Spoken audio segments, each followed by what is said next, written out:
Okay? Okay. So you're going to be famous. We want to hear all the stories. Well, my name is Edith Antoinette Albert Blake. To begin with, my mother and my great-grandfather built a little house down on the Normandy Avenue by the Navesink River. And the little house, my father and his brothers and sisters were all born there. And my father lived there when he met my mother. I don't know how he met my mother, but he married my mother, and they moved back down to Grandma Albert's house. And then I don't know how long they lived there, but later on they moved to Red Bank. One of my passions is learning about the history of the community. And I'm also on the committee that we're working on restoring what was the Fisk Chapel, the Fisk Church. Oh, yeah, I went to Sunday school there for a long time. And I would love to hear those stories as well, what it was like. Miss Tilly was the Sunday school teacher. Okay. All right. Well, she has a great memory. And I always remember when I was a little girl, she always told me that I was never alone. Jesus was always holding my hand. So I have never gone anywhere without worrying about being afraid of anything. God is always with me. And when I was 4.5 years old, I guess Mother had already registered me at the Mechanic Street School. And I remember Jean Vincent took me up to St. Mechanic Street School. So I started out, and my school teacher's name was Mrs. Turkington. And oh, I loved her. She was such a nice person.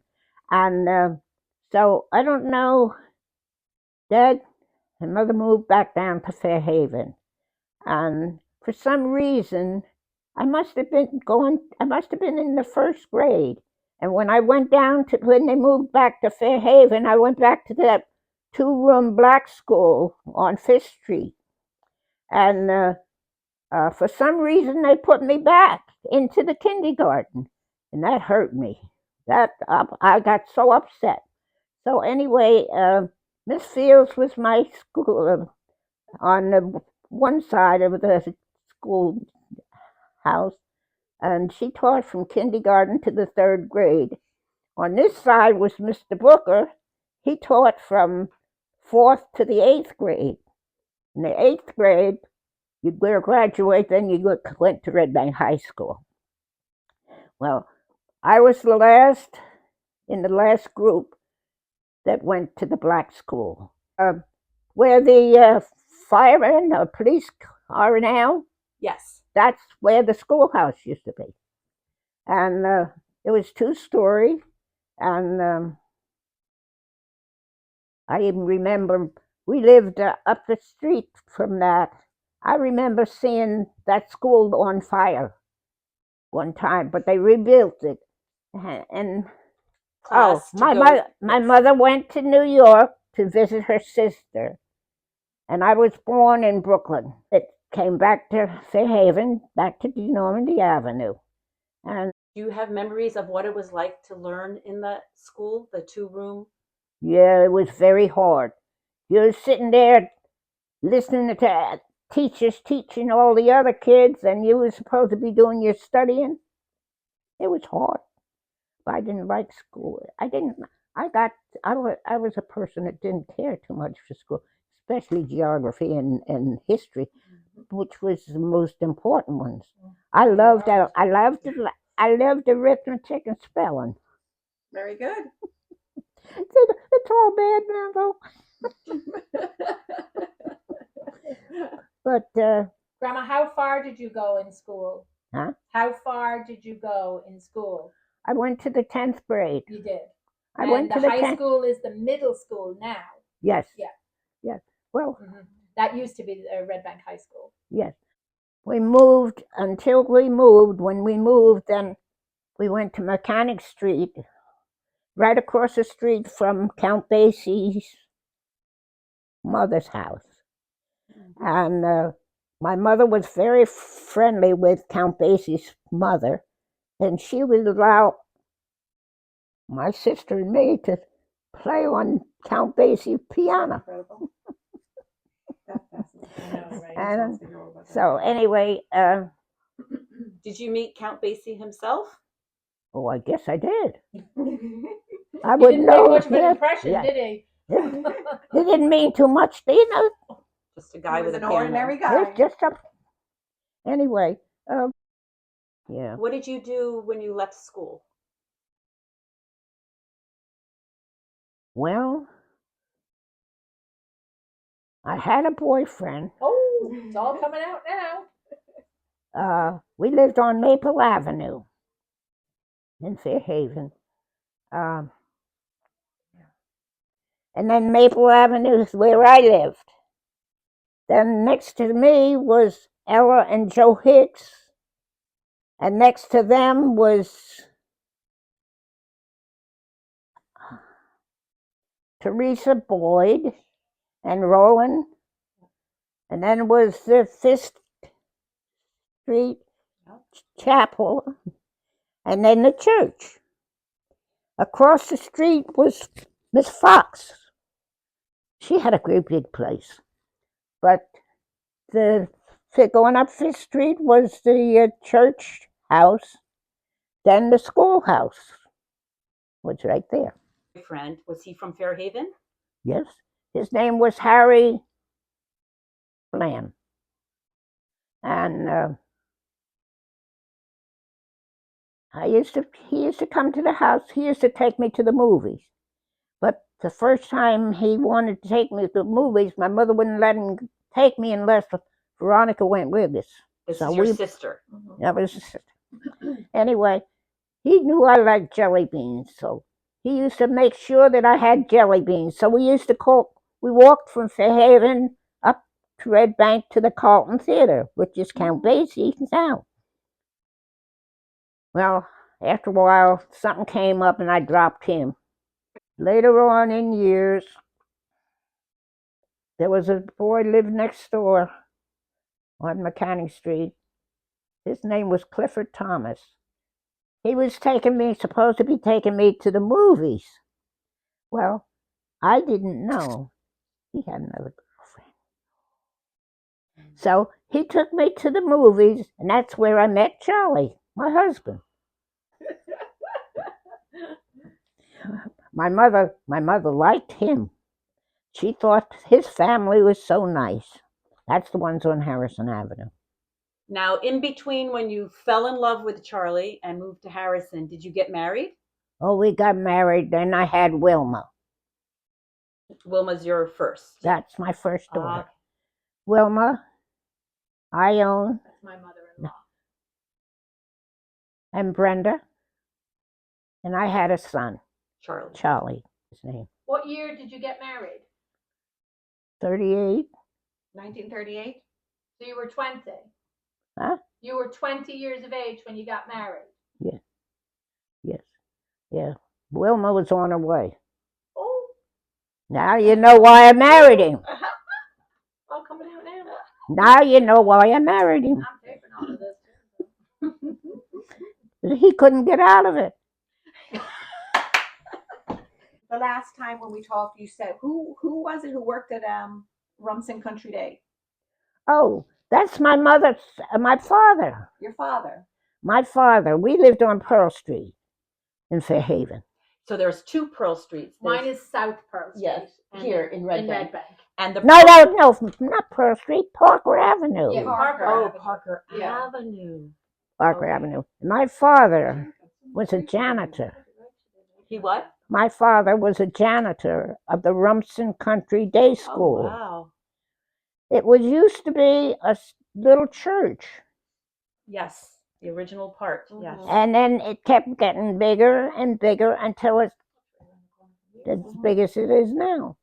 So Daddy was the janitor of that school for years. Tell me again your father's name?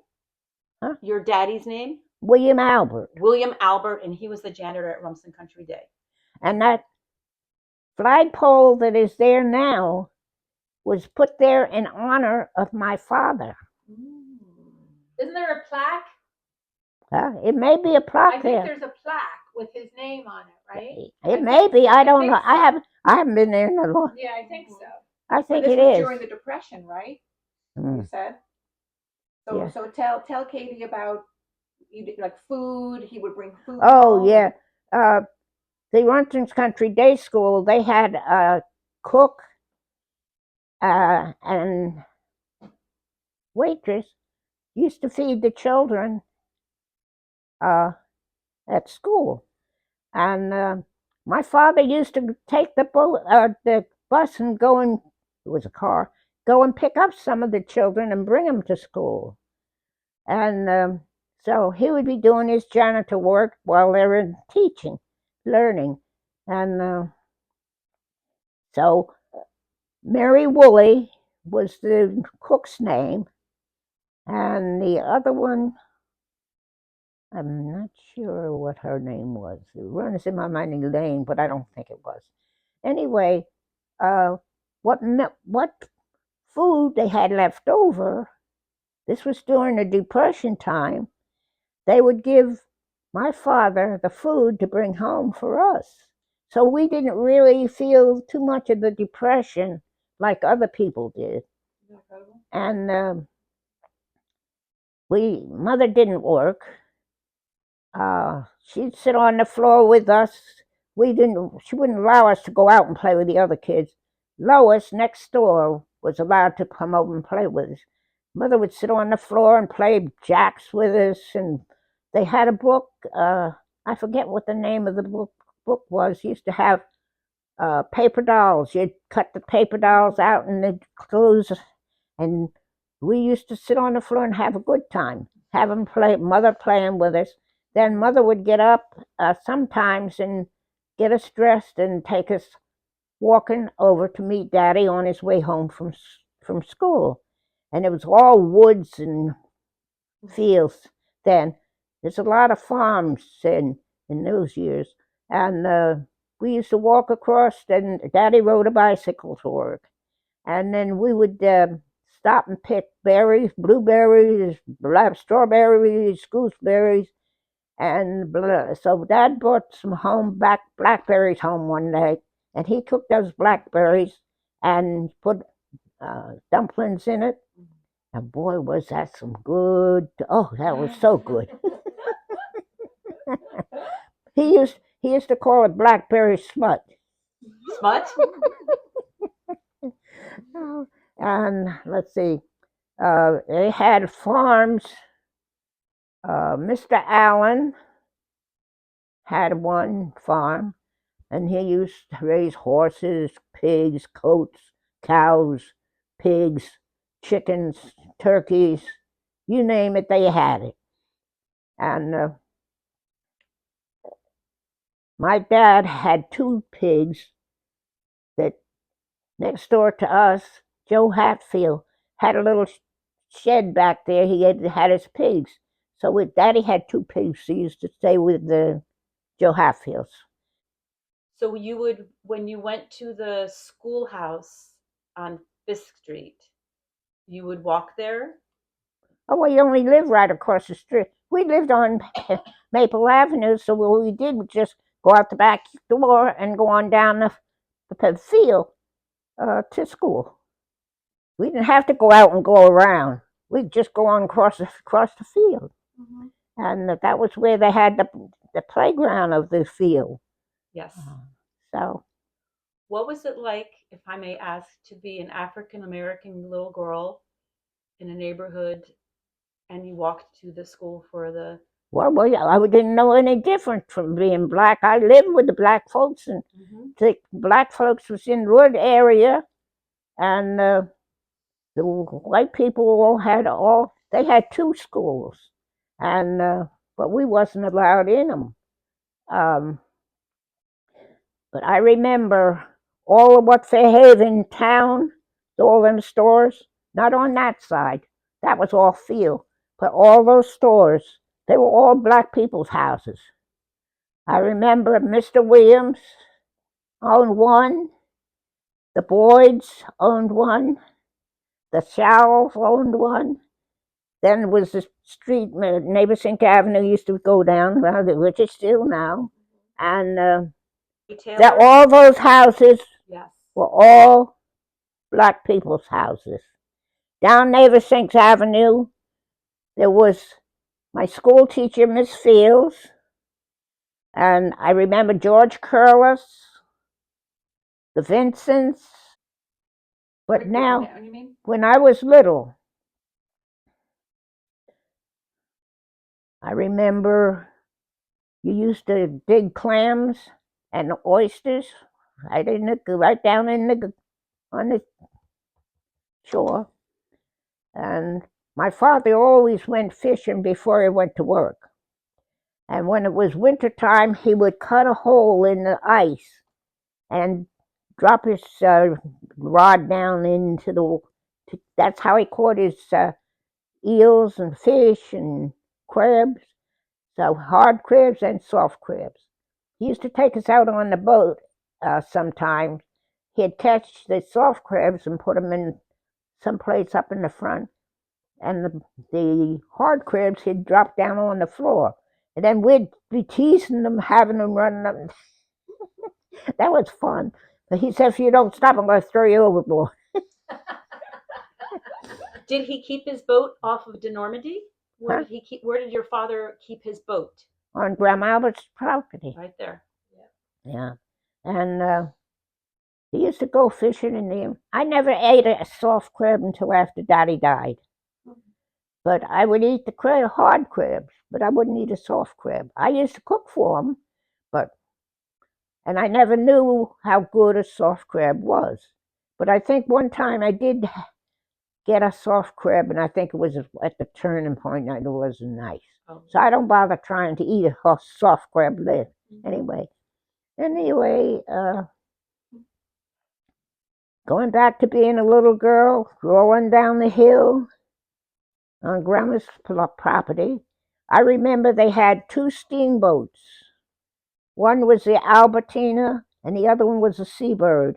Used to come from New York to Mama Street at the park there at Mama Street. Mm-hmm. And they used to travel back and forth. We used to sit out on Grandma Albert's front porch, and you could hear the music on the boat, and you could see people a little bit, but they was far away. But it was really nice. You used to hear the music, yeah. And they used to have sailboat races. Mm-hmm. And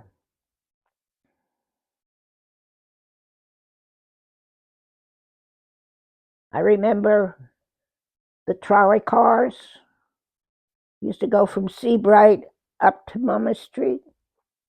Did you ride the car? Did you ever ride on the trolley car? I guess I did, but I didn't remember too much about them. And they used to have a fountain at the corner of Broad and Front Street, and one at Monmouth and Broad Street. I guess maybe they might have been somehow connected to the trolley. I'm not sure. Anyway, years later, they got rid of them. I remember you used to have the Christmas trees on Monmouth and Broad Street, in the middle of the street. Up that way was no street. Broad Street didn't go all the way up here. That was all field back there. What else? Do you remember who your best friends were growing up when you in Fairhaven? Lois. Lois Taylor. But she lived next door, right? Huh? She lived next door. Yeah. Miss Tilly was my Sunday school. Oh, you just remembered. Who lived on Navesink. Right. Who lived back there. Okay. Yeah. And that right now is where I go to a chiropractor. In Miss Tilly's house. Oh, talk about coming full circle. Oh, yes. Craig did. Yes, McDermott.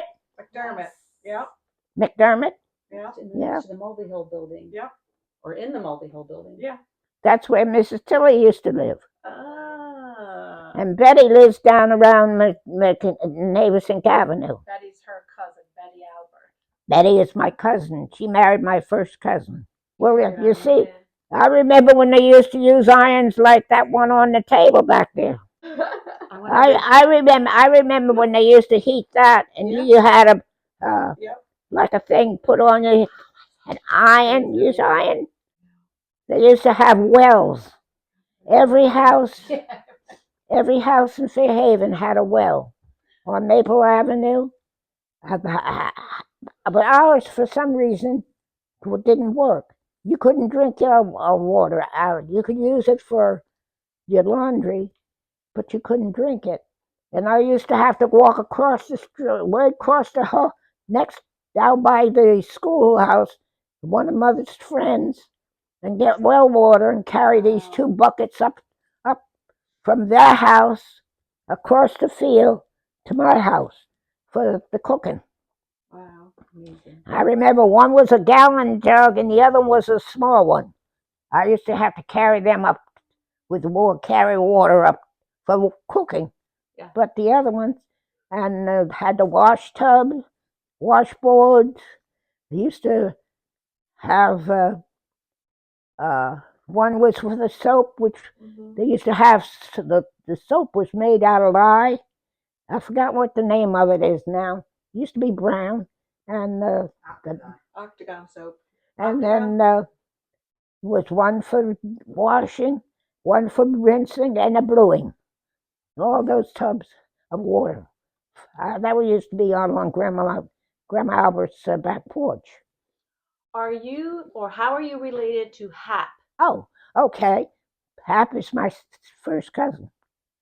Hap, Betty Albert married Happy's brother Larry. Larry was a janitor of the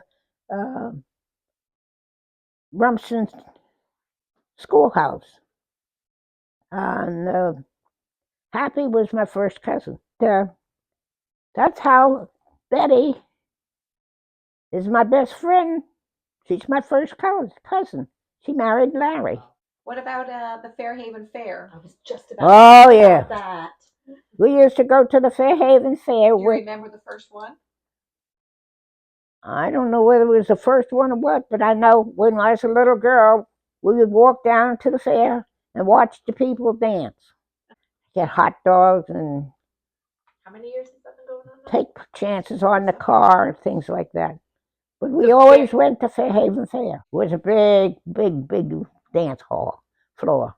Did you go on into the fairgrounds? Did you yourself? Yeah, you used to go around in there. Later on in years, they had the different things to take chances on. Mm-hmm. The booths.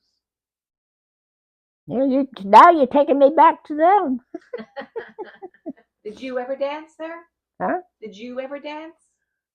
They didn't allow us on no dance floor. We was black. You could just watch. We could watch. No, we couldn't get on no dance floor. Being black did affect us a little bit. When she grew up, Fairhaven was totally segregated. Yeah. What are the things that you were not allowed to do that you remember when you were growing up? Not allowed to do. Because you were black. What could you not do because you were black? You couldn't dance in the fair. You had a separate school, right? You had 2 schools. What else? What else? I don't know, because we bought food at the same stores. So. What about going to eat in a restaurant? No. You couldn't allow, and you wasn't even allowed in Red Bank. I remember when Mr. and Mrs. Maestridge used to go on vacation. I tried to take the children over on Broad Street to have a lunch. They wouldn't allow it. They wouldn't say no, but they could put a glass of water in front of me, but they couldn't serve me. They could serve my children. I said, I don't need to do this either. so we didn't go there. Mm. Being black did make a difference with a lot of things. It sounds like it was so part of your everyday. It's hard to Mhm. just pick out a few examples. It's just Yeah. part was of the life. And Yeah. now you can't be, you can't, everybody wants to love you. All my friends, all of them, I think to myself, this used to be so different. But now everybody has been so good to me. I can remember, I can appreciate everybody. Even people that don't like me, I still like them.